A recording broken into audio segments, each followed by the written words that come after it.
And then in the most disturbing one that I went through in Guayaquil was a gunfight that lasted for 2 hours between two gangs on the wing that I was on. Yeah. Basically, when I first arrived there was only one gang. There were two gangs in the prison, and there were 8,000 prisoners in the prison, split between, basically between 26 wings. So they each had half the prison. Yeah. And how many guns would you say was in this prison? How many guns? Guns, yeah. Hundreds. Yeah, uncountable. Wow. Machine guns. Machine guns inside. An Uzi and what was the other one? An AK-47, like the fold down one with the banana grip. Wow. Loads of handguns. Yourself.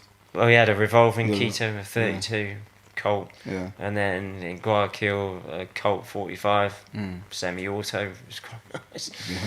9mm Brownings, Glocks. There's mini armies then, these gangs. Oh yeah, totally. I mean, I sent you the photographs. Yeah. Did you see the photo of the guns in there? I saw the photos. Yeah, that was all guns that they'd used. That was from the prison. Oh, so that was the used ones you sent? Yeah, that was ones that had been used in that massacre that I showed you. Yeah. How did the shootout start then between the two? So originally when I was there was just one gang on the side of the prison that I was in called the Cubanos, and then after a while, this other gang got brought in for a big murder case called the Chorneros, who are now the strongest gang in Ecuador. So obviously, because this other gang landed in the wing with the Cubanos, they didn't like it, so there was a lot of tension between the two gangs. Obviously, there was probably stuff in the street where they had people killed between them, families and stuff.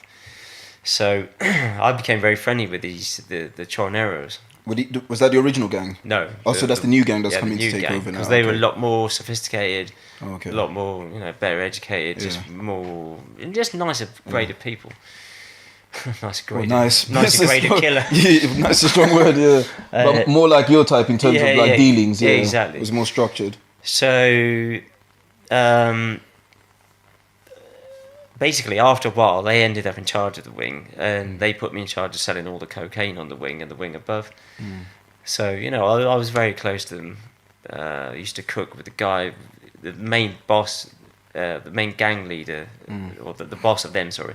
His brother, I was very friendly with. You lived in the cell in front of me, and we used to cook together and all sorts of stuff.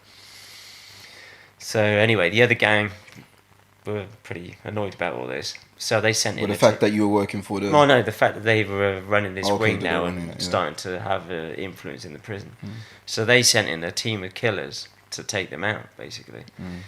So one night, it was 9:30 p.m, I remember it. The cells in this prison were open 24 hours a day. Wow. Not the wings. We used to get close into the wing about 5 p.m, but the cells were open 24 hours a day. So you can access any cell. Go wherever you wanted, do whatever you wanted. So at night it used to get a bit dangerous because people would be drinking, doing drugs, smoking. Then the guns would be coming out, and it's like not the place you wanted to be messing about in. So anyway, I'm cooking this food. One of these guys from the Chorneros has said, because I was cooking like Italian food, it was a bit different for them. So he said, yeah. So he said, can you bring me a plate of bolognese? And I said, yeah, sure, no problem. So I'm cooking away, and I'm just starting to sense that something's not right at the wing, because I keep seeing these hushed groups of 2 and 3 people, talking. I could tell there's something going on. You get to know the vibe. And normally it's quite busy, and there's people wandering around coming in saying hi, and there's no one. All the doors are shut, and I'm like, so everyone knew something was happening. Yeah, but I didn't know what. So come 9:30 thereabouts, I take this plate of food down to this guy. As I hand it to him, they've used me as cover, unbeknowingly, to kill the guy. So another guy's come up behind me, and over my right shoulder, a shot straight past my head. Blown the guy, say you're him, so I'm over my shoulder like this, and blown the guy at the back of his head out, right in front of me, dropped him, so he's dead. And they didn't shoot at you at all? No, so I was thinking, fuck, because I've been involved with them, and so, I've done a runner straight to my cell, dived through the door, slammed the door behind me. There was a German guy, not living with me, but in the cell cooking with me, having a drink and whatnot. He's tried to open the door again to go out and have a look and see what's going on.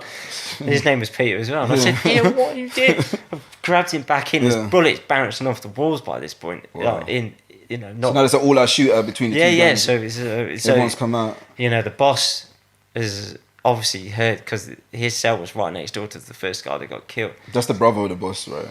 He wasn't brothers, but they were family. Oh, okay. I think he was a cousin. So he's heard this guy get killed. So he's come storming out of his cell with 2 guns, one in each hand, and just started going bam, bam, bam. Yeah. And I think there was about 6 shooters on the other side, the other gang, and then another member of the other ones has come out. So there's 2 against 6 basically. And the second shooter that came out had an Uzi. So I've heard that go like that, A couple of hand grenades went off. Hand grenades? Honestly, it was war. Yeah. So that's gone on for 2 hours. We're in the cell, ducked down because of the windows didn't have glass, and we're on the ground floor. And quite often people would get killed by another gang member coming up outside the wing.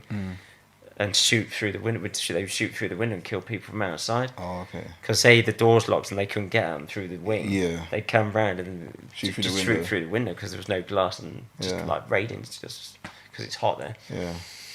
So I was saying to my mate Peter, I was saying like, get down behind the wall and like, because I knew bullets probably wouldn't penetrate the door because it was a pretty solid wood door.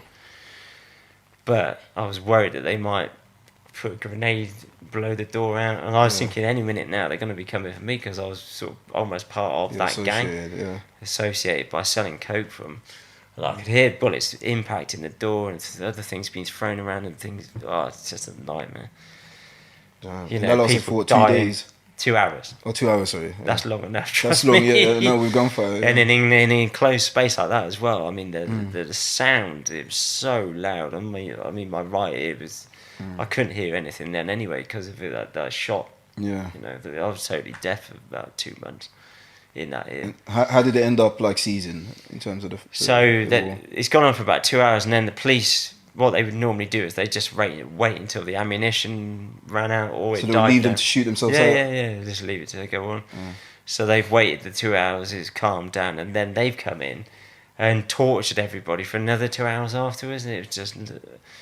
They were getting, they were trying to work out what had happened. So they were getting people, taking them in a cell, discharging M16s up against their head. Wow. Make it, and then putting it up against them and making them think they're going to shoot you. Yeah. To get information out of you, and drowning people in buckets and electrocuting them, beat everybody. So that was almost as terrifying, if not more terrifying, than the actual gunfight. And so that went on for another 2 hours. And then at the end of that, they killed another guy in... Basically, there was a space, which was the width of a cell, which opened out into the exercise yard that you'd walk through. So they'd managed to get... This is the prisoners now. One of the gangs had managed to get the boss of the other one, and they held him hostage. They'd shot him twice in the stomach and held him there for about 45 minutes, screaming and shouting to the other gang members, going, "Oh no, they're going to kill me." And these gangs shouting, "We've got your boss, motherfucker, we're going to kill him." Blah, blah, blah. And then in the end, there was a couple of shots and they just blew his head off. Just the actual boss of the gang? It was the boss of the killers that had been sent in. Yeah.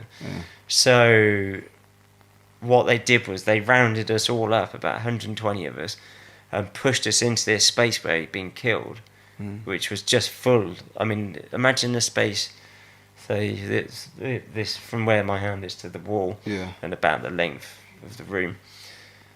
About that, half full of blood, an inch deep, where the guy bled out. Wow. They pushed 120 people into this space. To made us stand in his blood for about 10 minutes whilst they just shouted at us, basically. I thought they were going to open up with a machine gun into there.